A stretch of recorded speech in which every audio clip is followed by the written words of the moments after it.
Alright, so for the longest time, I've always wanted to build my own racing sim.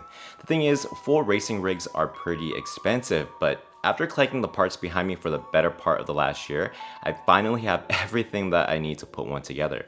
But before we begin, let's talk about the why. The simplest answer I can give you is cost. If you didn't know, racing as a hobby is really expensive, especially if you want significant amount of seat time and you want to do it responsibly.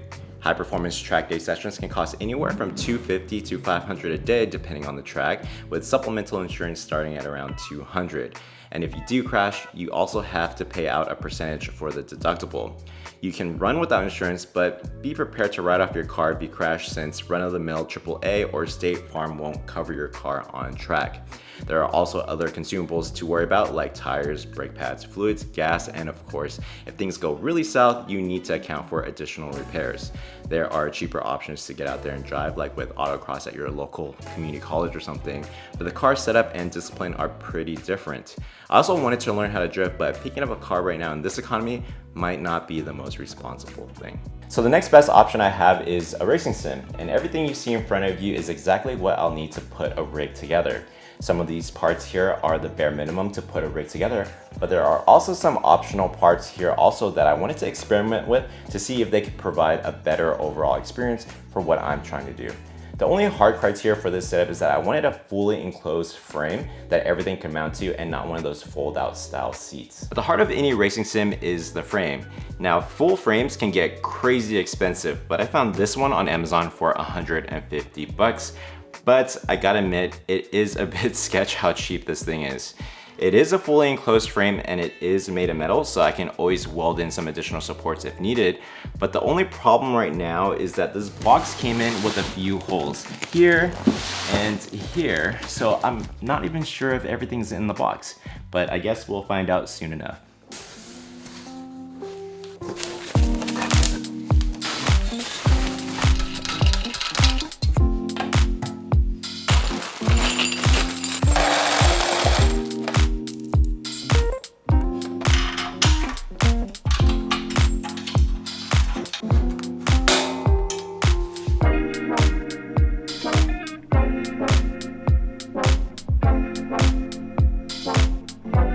Alright, so now that we have this frame together, it is surprisingly solid for the price that we paid.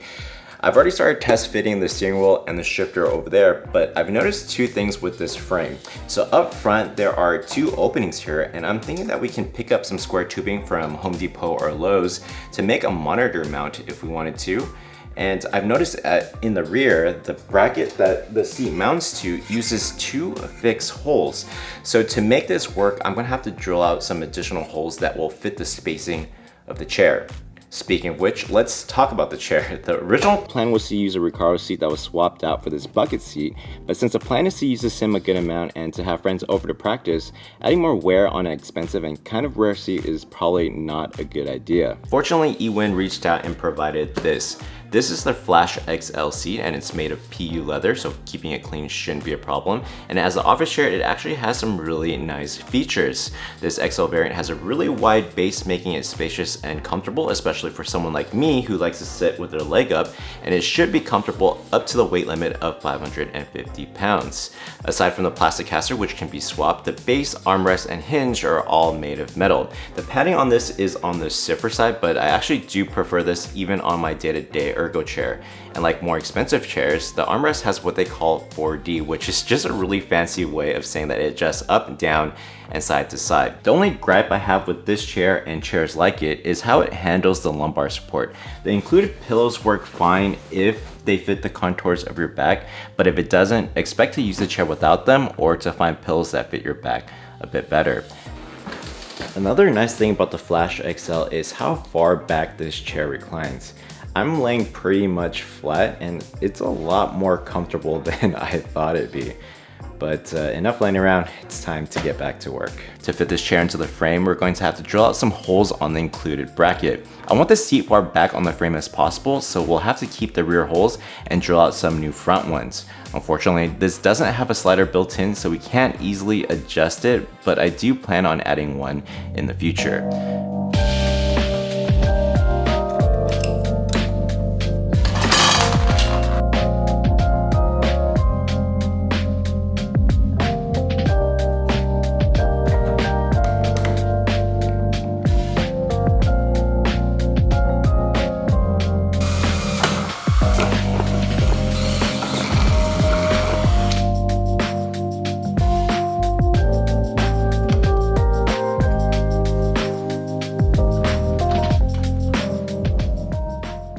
With the seat end, things are finally coming together. The seat positioning is pretty much spot on, so now it's time to move to the vehicle controls. For the steering, shifter, and pedals, I'll be using the G29, which has been out for a few years now. Ideally, I would have gone with the Fanatec direct drive setup, but that is a whole lot more expensive. The G29 uses a gear-driven system, so the feel and feedback isn't as precise, but comes in at a much lower cost. This is how the stock G29 looked out of the box, and this is how it looks now. I've made two changes to the setup.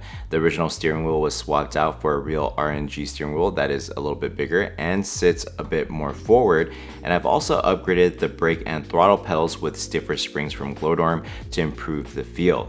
I really wanted load cell pedals that can measure applied pressure instead of pedal positioning like these do, but they do feel better than stock, so I'm happy with them for now. At this point, this is all you really need to get started. The frame comes in at $150, and I think this is the lowest you're gonna get in terms of comparable options. The E1 Flash XL goes for $480, but there are much cheaper options that start around the $200 range, and you can even use replica bucket seats that go for around $200 to $300 as well. But having the option to use this as an office chair when needed is pretty nice.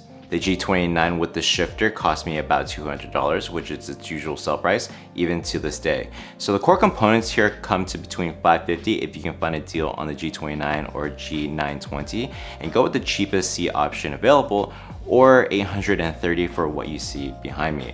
Now this sounds incredibly expensive, and to be honest, it kind of is, but you do have to keep in mind that many comparable sim frames alone start at $500, with some going well over $1,000 without the steering wheel, pedals, shifter, and often include much lower quality seats.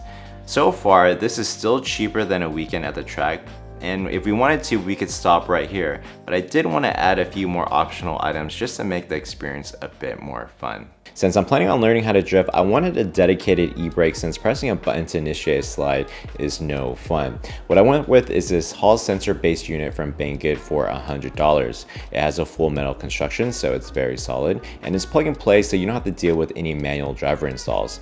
Like with the brakes though, a load cell sensor would be more ideal, but you know, cost. While this isn't load cell, the spring that this unit uses is quite stiff, so it's been easier than expected to build muscle memory. Next up is our display options. For practicality's sake, you can drop this in front of a TV and be perfectly fine, but I wanted a more immersive experience, and the best way I could find to get a massive field of view is with the Samsung Freestyle projector. To be upfront, I wouldn't really recommend getting this unit specifically unless it drops under $300 or so, but using a projector in general was a good move. With the right mounting position, you can get a huge image in front of the rig, an experience that was until recently was only possible at arcades.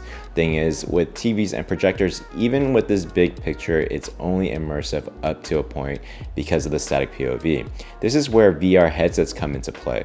I'm currently using this cheap mixed reality headset from Lenovo and Microsoft that was under $200, and while it's been such an interesting experience moving my head around freely while practicing donuts and figure eights, I'm finding that between the lower refresh rate and resolution of this unit, it's causing me a bit of motion sickness, which prompted me to get the Quest 2. Now, I didn't include the Quest 2 in this video because I got this before the price hike, which I think was a terrible move from Meta, so I wanted to wait and see if that got adjusted before the holiday season, but it hasn't happened yet. So maybe I'll include this in a follow-up video or something. The final touch here is repurposing my old motorcycle helmet. This thing is beat up after years of use, but is looking much better after an initial de-sticker bombing. There's really no point to this, I just felt like adding to the theme, and because why not? Well, that's it. I know it's nothing over the top like other rigs that you can find here on YouTube, but this is the first iteration of a childhood dream come true. There are so many other things that I want to upgrade, but the first thing I need to improve on are my skills because I am absolute trash in Corsa right now.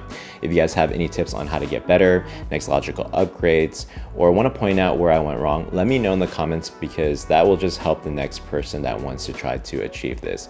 Thanks for watching, like and subscribe. It really helps me out, and I will see you guys next time. Bye.